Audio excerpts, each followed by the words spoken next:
tayong sa mga different activities for today. At of course, yung magiging successful siya at maintindihan ng ating mga kababayan kung ano talaga ang programang Aspire ini-implement ito sa Department of Agriculture. Everyone here and out there virtually, hello! Hello guys! This is an integration of all the market development support services of not only DA but all the regional 9 agencies nga dunay mga farmers and fisher folks nga ilang gisuportahan.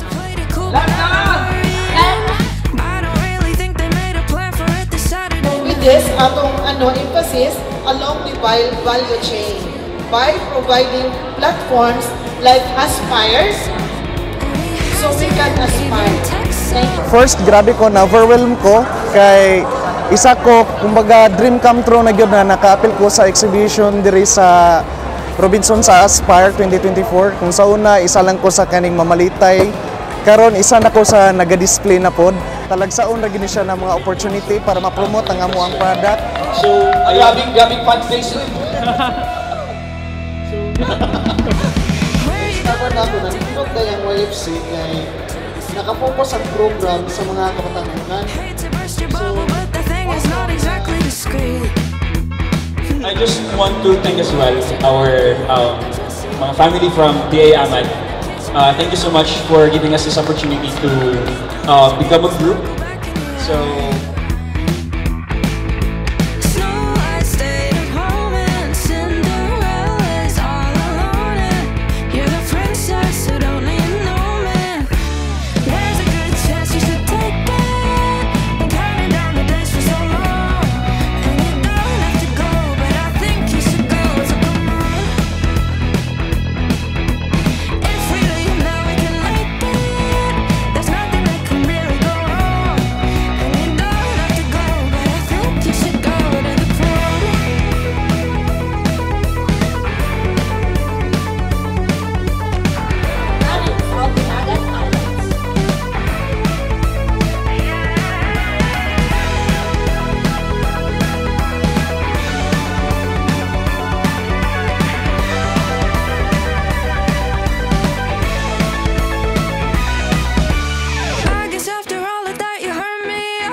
Tabang gyud sa mga MSME like me no kay gamay naman gyud mi nga mga company nga nagsugod pa pod ang mga trade fairs dito man gud mi mailhan nauna din siya sa Butuan.